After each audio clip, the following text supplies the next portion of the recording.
Hello. Oh my goodness. Hello. I made it. This has been a busy day and a very interesting and strange kind of culmination of the week. And my little girls, I wanted to set this down a little bit more so you could see me a little bit more in the meditational kind of pose as opposed to it being so close up. But because of my eyes, it's easier for me to see if anybody chats. But we so often don't use that chat feature anyway, so it doesn't really matter. Um, I think next week I might play around with the setting and I might have it over here where you can actually see the full like meditation thing because I just think it looks nicer. But can you see my little angel right here? Say hello. So happy Meditation Friday, happy Bliss Friday. And we are here to meditate. The first thing I'm going to do right now is I'm going to go ahead and set my, it's okay, baby. It's all right. You don't have to bark. I am going to set my timer. And let me get that. What are you barking at? You don't even see anything.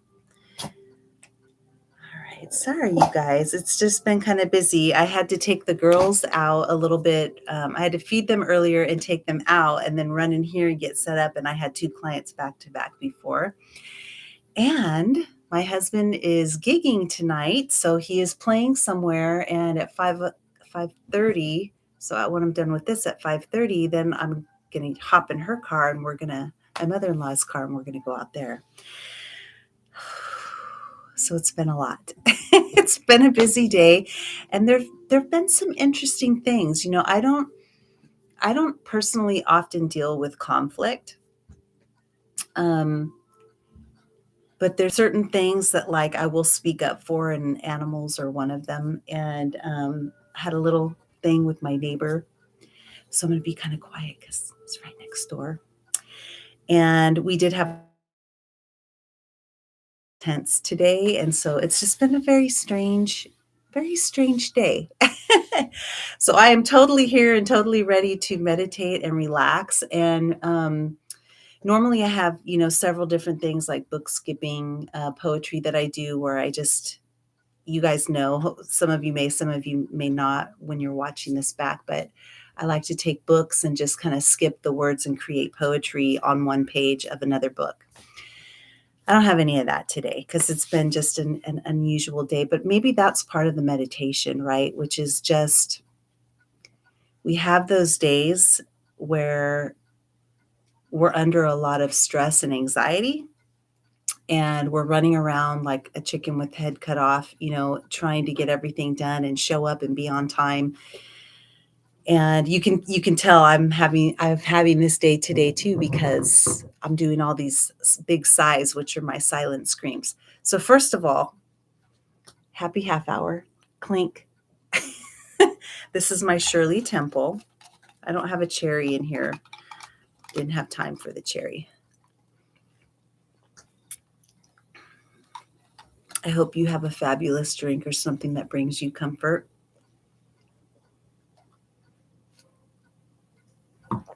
So I think what I'll talk about is I'm going to follow through with that thought that there are some things that are worth, speaking up and talking and getting involved for. And I always tell my clients, and I do this myself, is when something really bothers me, whether it's something I saw, heard, or just witnessed or whatever it may be, if it bothers me, I log it. That's the first thing I do is I log it and I sleep on it. And if I wake up in the morning and it's still bothering me, then it becomes a conversation. And so that's what ended up happening today with a neighbor. And so there was some conflict there. And I think it resolved okay, but there's definitely like the relationship is not the way it was. And I'm okay with that. And I'm going to tell you why I'm okay with that. because, oh God, I almost lost my thought because I've been just going. So I'm okay with that because I kind of developed a scale. Okay. So it takes a lot of energy to, invest in conflicts with other people. And so over time, I kind of developed this scale of how to know whether it's worth it. So the first thing is doing the method I just told you. It's like the sleep on it method, or I also call it the strike it method, right? Like you strike the thought of reacting, you log it, you sleep on it, you wake up and you're rational, you're clear, you're not in the heat of the moment. And if it still bugs you, then it's a conversation. And then there's times where, I use the measurement scale of the person it involves. And it's from 1 to 10. And basically, if somebody that's involved is sitting at a 5 or lower, to me, they're not even it like as importance in my life. They're not worth having the conversation and investing all that energy. If they're sitting at like a 6 or higher, then that's worthy of how much you're going to invest in it, how much conversation, dialogue, what have you, because 6 and higher, they're kind of important. 6 is kind of important in some way, but then 7 and above is like someone in your life, right? And so by using that scale, it's really helped me to navigate like who I end up carrying on these conversations with and who I don't. The person that is involved in this is sitting at like a 5 or a 4. Okay, it doesn't really matter to me, but it was worth the dialogue because it involved an animal. And I'm like an animal activist. I will speak up for that purpose. Most of the time, I mind my business, right? So, with all of that being said, then it's just okay. Once all of that's been said and done, it's like that's the hard part is like bringing your spirit back down to center, letting go and letting go of the anxiety that you've incurred over the course of the day and the situation, and how do you process through that, and how do you do that while you're also busy throughout your day? So you breathe. And I am still breathing, and I'm going to be breathing a lot because I can still feel the anxiety of that moment. It's still with me. And what's interesting is I pulled this book out of the shelf more so that I could read to you because I don't have a lot of other, I guess I do have the thoughts because I'm sharing those with you just really candidly. Normally, I have everything kind of planned out ahead of time, and I'm not really doing that today, but I didn't know, what I was going to share with you. But I think it's important because we all deal with conflict. And I think having the strike it, log it method, the sleep on it method, and having the scale to really determine. I think when you wake up in the morning, that was your sister. That was your sister making that noise. Come here. Come here. Um, I totally lost my thought with all the barking. But anyway, you guys get what I'm saying, is that it's important to process through this stuff. It's important to, sometimes you wake up in the next morning and you don't even need the scale, right? Because you might realize, have these realizations that the entire time, maybe that you've known someone, you didn't see it before, but now you see that like it's not even worth it. They're not even worth it. And therefore you don't really need that scale, but it is helpful to have that scale at other times when you're trying to decide whether or not you should be having this conversation with someone and if it's worth the investment in energy. Because sometimes, when you say something, that it's going to come back and you're going to have to invest in more energy. And so those are some little methods. And now we're kind of moving into the phase of what do you do with it when it's done, and now you just have to bring it down. So what do? You meditate. You meditate and do what we're doing right now, right? Come here, baby. It's okay. It's okay, Sakaras. There's nothing happening. Girls just say, oh, you crying? She has little tears. You crying? Oh, the precious. It's okay. Excuse me, you guys. I gotta wipe her eyes because her eyes get wet and she doesn't mind it. You see, she just sat right down. It's okay.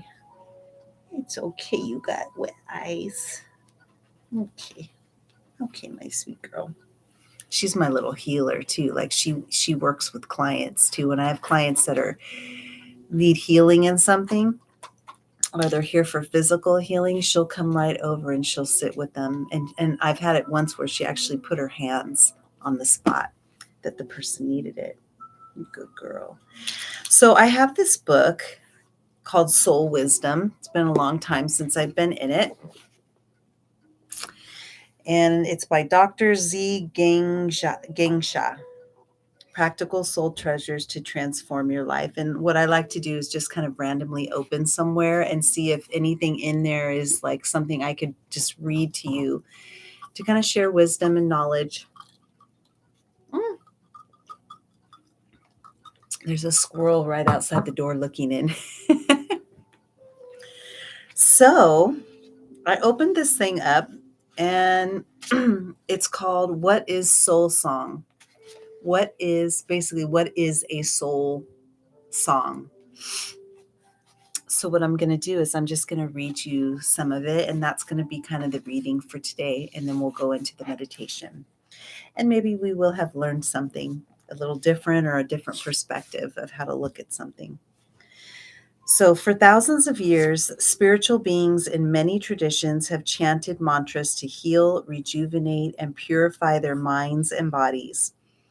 Many ancient mantras are widely used to this day. Mantras are powerful spiritual treasures and tools to enhance one's spiritual journey. I know in my case, I use mantras in pretty much every session, every soul care session. A lot of times people will leave with some sort of mantra because it is a tool. And that's exactly how I say it. A mantra is a tool of kind of resharpening what the brain needs to be thinking about, because we so often default into thinking about all the problems and the stressors, and we get wound so tight in those, like me today, right? Wound so tight that it's like, okay, this is I'm getting something out of this right now because it's hard for me today to let all of that go. So what I just learned for myself in this meditation together is that I need to have a mantra. So I will, when I go into my meditation today together with you, I'm going to create a mantra that I'm going to say so that it helps me unwind and kind of set free everything that happened today and the stress. Okay, so it's pretty powerful, and it basically gives people handlebars of what to focus on by mantra, this homework of what they have to think about. Okay.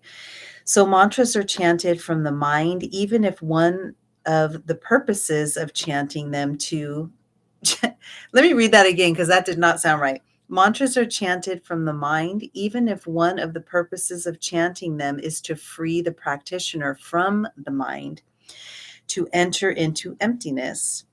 Because the syllables and melody of a mantra are fixed, chanting a mantra is mind guided. Soul song is the song of one's soul. It is the song of the soul language. It is soul guided.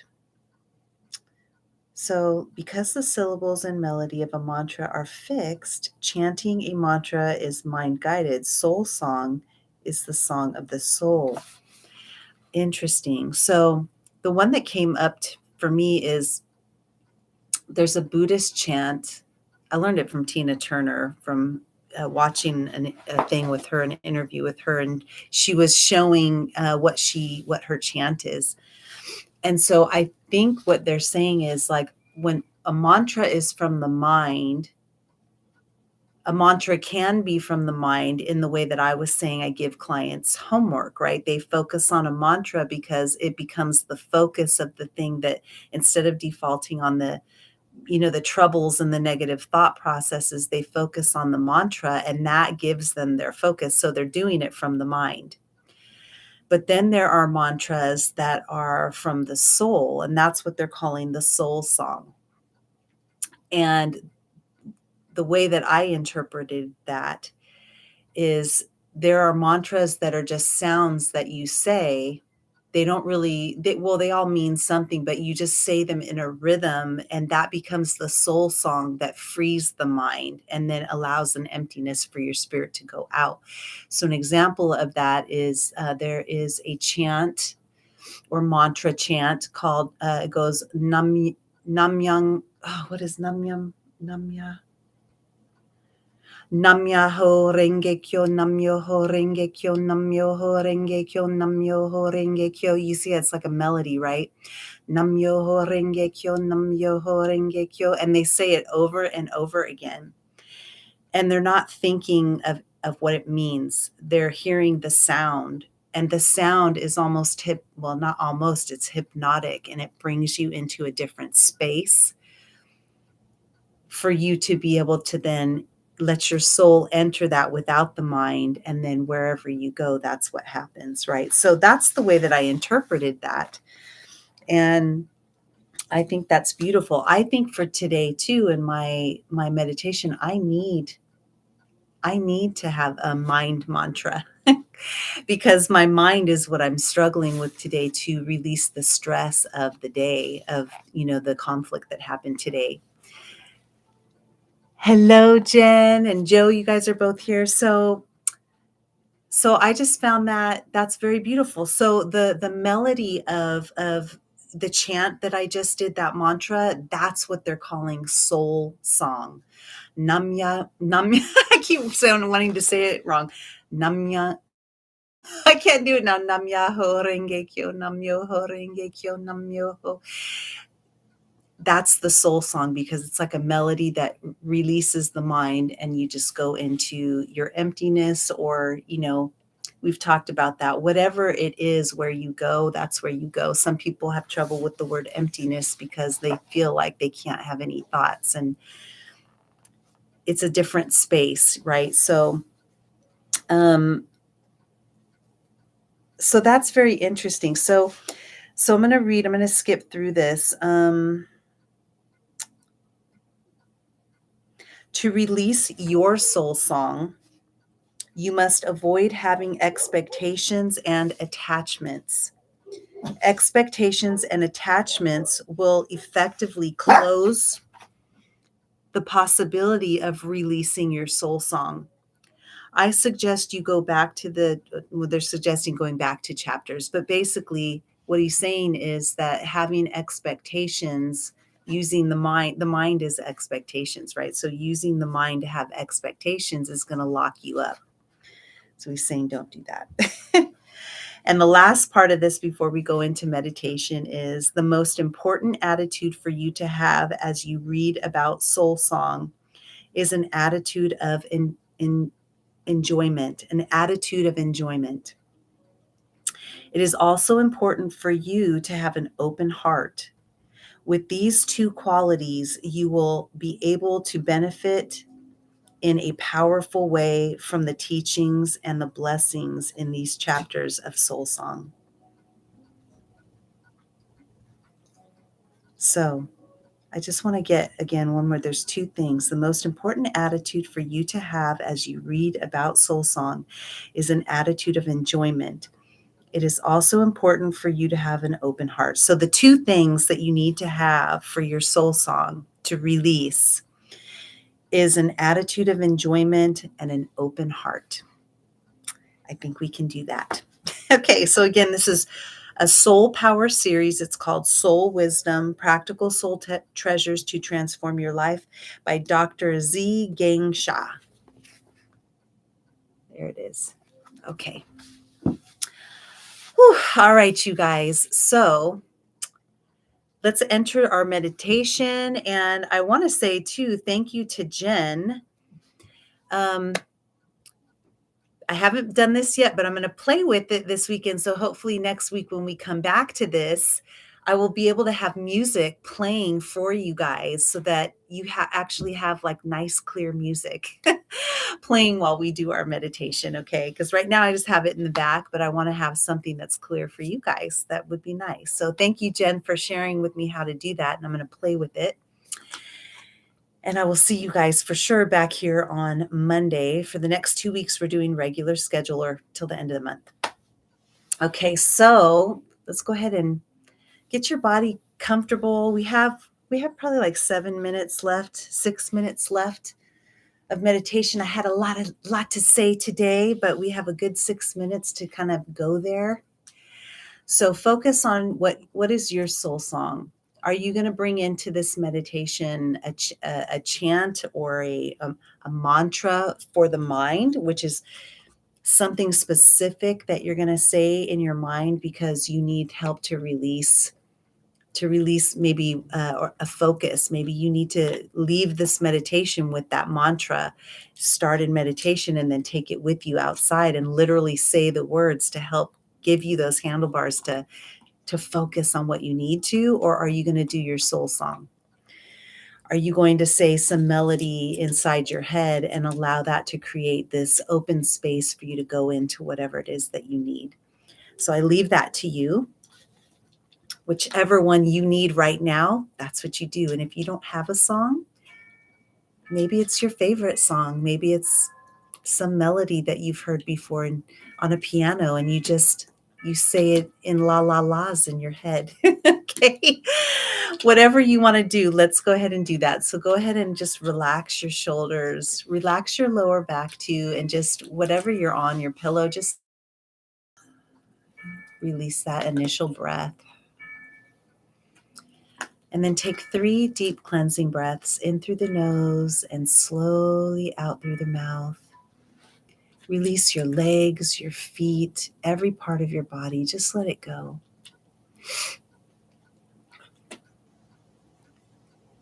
And take 3 deep cleansing breaths. And then I invite you into silence to create either a mantra that you will take with you after this meditation, or create a soul song that allows you to have a harmony and then release the mind.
Take 3 deep cleansing breaths in through the nose and slowly out through the mouth.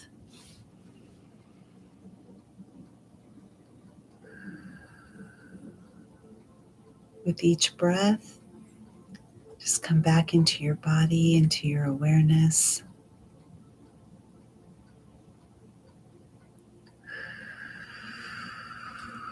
I used my mantra. Do you guys want to share? Did you use a mantra or a soul song?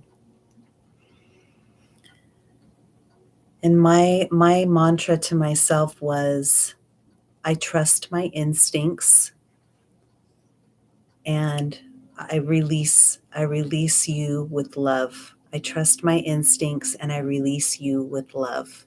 That was my mantra, which I'm going to be taking with me outside of this meditation. And let me read here. Om. Okay. Oh yeah, that's a simple one, right? Om.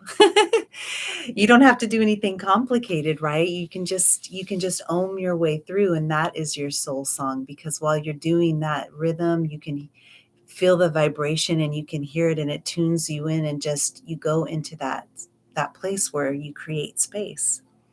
And some people call that emptiness. I like to just call it sacred space or just space. You create space or holding a space, right? So Om is perfect. All right, you guys, I will be back here on Monday at, what is it? Monday is 10 a.m. my time, 10, 11, 12, 1 o'clock your time, 10 to 10:30 or 1 to 1:30 Pacific. And I hope to see you guys here. And yes, we're doing YouTube now, which Jen, I'm glad you know now that it's all through YouTube live stream. So you can come on back and be part, because I've missed you. And you, of course, always can have replay. And if you liked this, share it with other people. Send this link out to other people to experience their own meditation and see if we can't get more people. Because this Fridays are going to be free every week. And so if you have people that share it on your social media. Maybe share this one with social media, or next Friday, share it to invite other people to be part. Okay. Because the more peaceful people on this planet, the better, right? All right, you guys. And I'm going to read through really quick, Jen. Jen uses that often for vibration, the Om. Thank you, lovely. Thank you so much. You guys, thank you for being here with me. And I'm looking forward to seeing you guys next week too. Okay. And look at my little cutie pie there. She's just having fun. So I'm glad that she was part of this too. All right, you guys, I'll see you later. Bye-bye.